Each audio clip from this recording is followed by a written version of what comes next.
Hi there. Let's look at another problem today called binary tree paths. It's lead code number 257. The problem statement is very short for this one.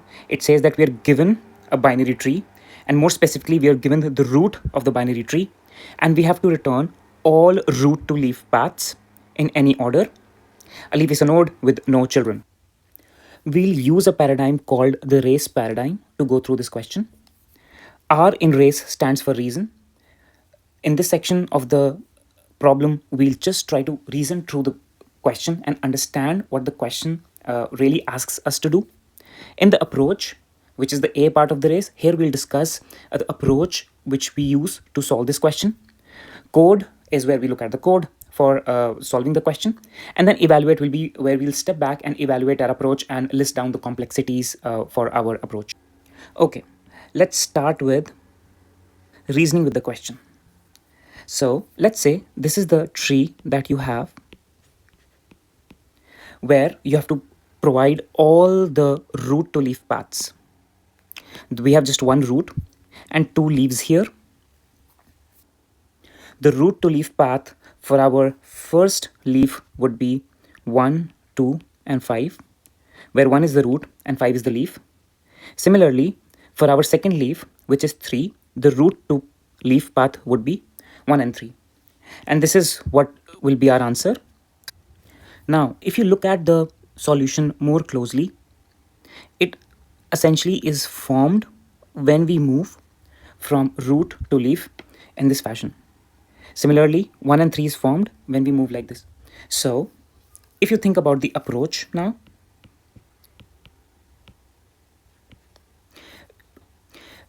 you can think of doing this via recursion.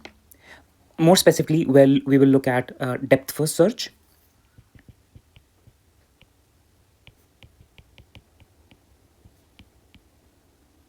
Also called DFS. So if you don't know what depth first search is, it's definitely recommended to go first read about this. But I think if you just follow through, you should be able to understand how we use depth first search to solve this problem. And since this is a binary tree and we are talking about DFS, there are 3 types of DFS that you can do on a binary tree for traversal. We do either in order, pre-order, or we do post order. Here we'll do pre-order, which means that we'll first process the node. So let's just say we'll first process, P for process the node, then we go to the left, and then we go to the right.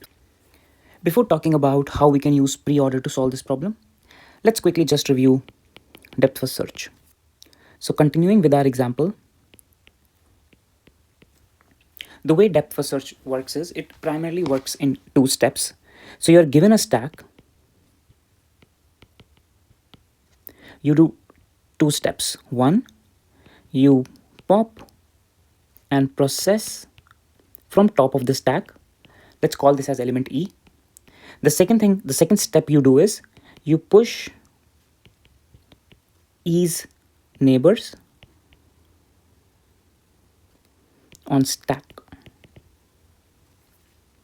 Now how this works in practice, let's say that we have our stack right here, which is initialized with the root. The very first thing we do is we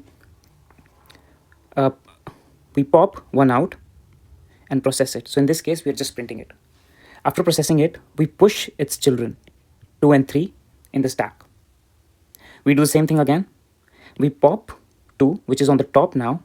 We process it and we push 2's children. So remember, this is a stack.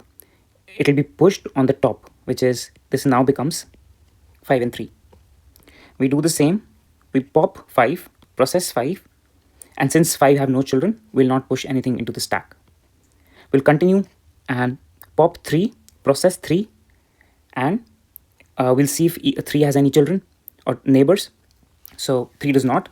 So we don't push anything, and at this stage, our stack is empty, and our depth first search result is here. So we are done traversing our binary tree using depth first search. Let's look at our DFS output once again. So this was our tree, and our depth first search output was this. If you look at this output, we can see that the way it worked was we looked at the root first, we processed the root, something like in the order, if you look at the order PLR now. So if you talk about the pre-order traversal, so we first processed the root and then we went to the left. We processed the root again, the root of the subtree again, and then we went to the left. But left did not have anything, so left is none. So we went back. Now this is where recursion starts to show itself. So since the left did not exist, we just went back and we step onto the right. Right, we do the same thing. We process the node 5, and then we again go back from 5 to 2, 2 to 1, and 1. Now the left side of 1 is all done. The left subtree is done. Next thing we do is we go to the right, we process 3, and that's where our pre-order traversal is complete. What we discussed can also be written in code like so. So the pre-order traversal can be written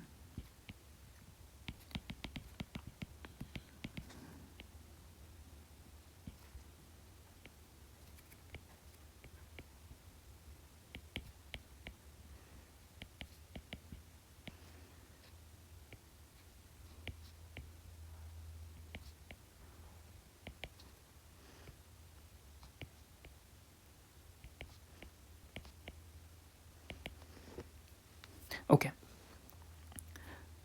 So pre-order traversal can also be written in code like this, where if the current root, that is the tree that you're trying to look at, if that root becomes none, you return. Otherwise you process. So this is our processing step, where we are printing, P for print, or we just go to the left or we go to the right. If you look at the code and if you start adding some metadata and see how pre-order traversal works with the tree, you can visualize it like so. So here we start with the root. The first thing what we do is we print, right? So we're starting, 1 is the root is not none. We print. So let's say if this is the output, so this is 1, and then it goes to the left. So we go to the left. Here it says, the way it flows is it says root.left. We go to the left, we enter the call again. So this, now we are really building a call stack. So root called root.left, which in turn becomes root.left again. So it enters the function again. It checks this for root, which for node 2 now. So 2 is not none. It'll again process 2, which is, it'll print 2, and it'll go to the left. So from 2, it'll again make a call to the left, which is root.left.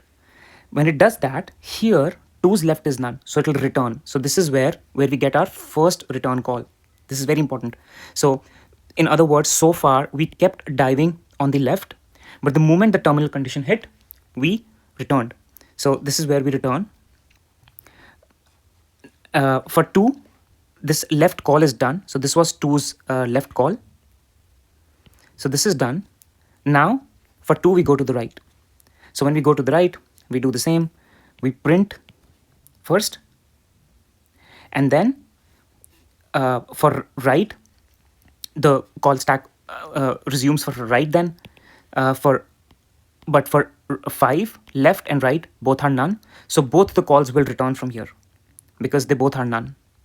They're both none, they will both return. And this is where 2's call will complete. So 2, which started with checking for itself, 2 is now complete. This is where you have to start realizing how recursion or depth first search actually works. It is a little difficult to put your hand around at first, but this is a really powerful pattern. Continuing with that, once the call is complete for 2, the call will return. For 2, this return statement will hit. Here we have a inherent return statement, right? So this will hit, it'll return. And for 1, now it'll go to the right. So this is where DFS root.right will happen. So it goes to the right. Again, for 3, it gets invoked. So we can also say that here it'll get invoked for DFS of 3. For DFS of 3, it'll go to the, it'll check if 3 is none, which is not, it'll print. So let's print 3 here. And then it'll go to the left of 3 because it says DFS, it'll go in a recursive call again. So it'll go to the left, but left is none, it returns. Right is also none, that also returns. And for 3, also the call completes and it'll return back to 1. Once write is done, and for 1 also the call will complete, and at this point we can say our traversal is complete. I hope that was clear. Let's now move on and see how we'll use in order to solve our actual problem. So this was our problem. We are still in the approach section here, and we are still trying to understand how this approach works. We sort of took a sidebar to understand how DFS works with a stack, and then how in order works. And now we will try to understand how pre-order can be used to solve this problem. Let's say we have our tree, and we just looked how the recursive call of pre-order works, right? So DFS for 1 is called, and it calls DFS of 2, and that in turn calls DFS of 5, DFS of 3. In addition to that, we also saw two very important constructs of recursion, where first it dives in, which means it keeps going down. So in the code, when it keeps calling from the left and left is not none, this is the direction it keeps going, which is it keeps diving in. But as soon as you hit a return statement,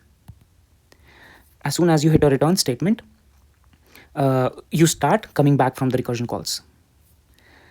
So now, what if while diving down, what if I can start keeping this value somewhere? So let's say whenever I process the node, I keep an extra argument, be it a string, and I keep appending my value here. Or maybe let's keep an array. An array will be easier. So for the first call, I just add 1. Similarly, for the second call, I 2, and this is while we are diving in. And since this is none, it'll come back. We go to the right, and here we say 1, 2, and 5.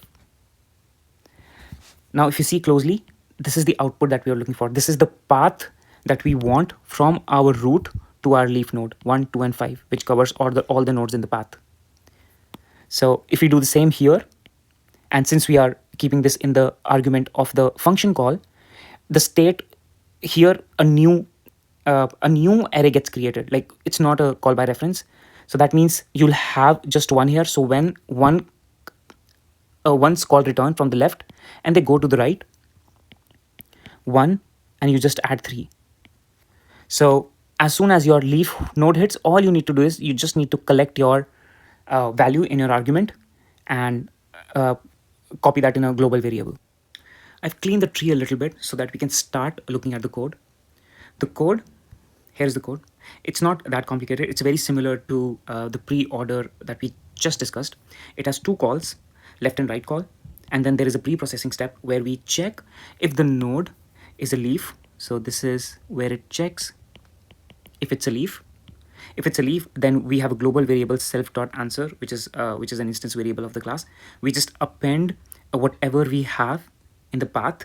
So we obviously add the current leaf because we need to have the leaf in our answer, and we append it to our self.answer. So if you look at how the dry run for this will work, so if, the backtrack for 1, this is how it's called. So it issues a call to the left. So this will become b2 2, and when it issues a call to the left, 1 gets added. So at 2, the call will be received, and then 2 will do its processing and it'll add bt2, or before that, 2 will go to the left. So since left is none, this terminal condition will hit and it'll return. Then it'll go to the right. In the right, the way call will happen is it'll say 2, 5, because now it'll go to the right, 1, and already appended 2. So that's what it'll send to 5.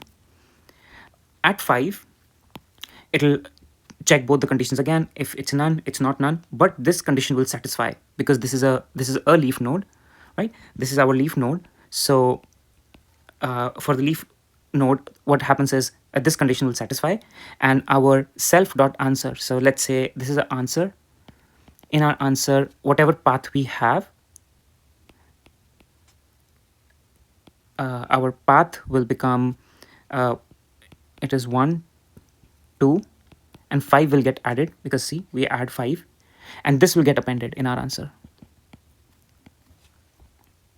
After this, we continue. The recursion will return from here. We go back.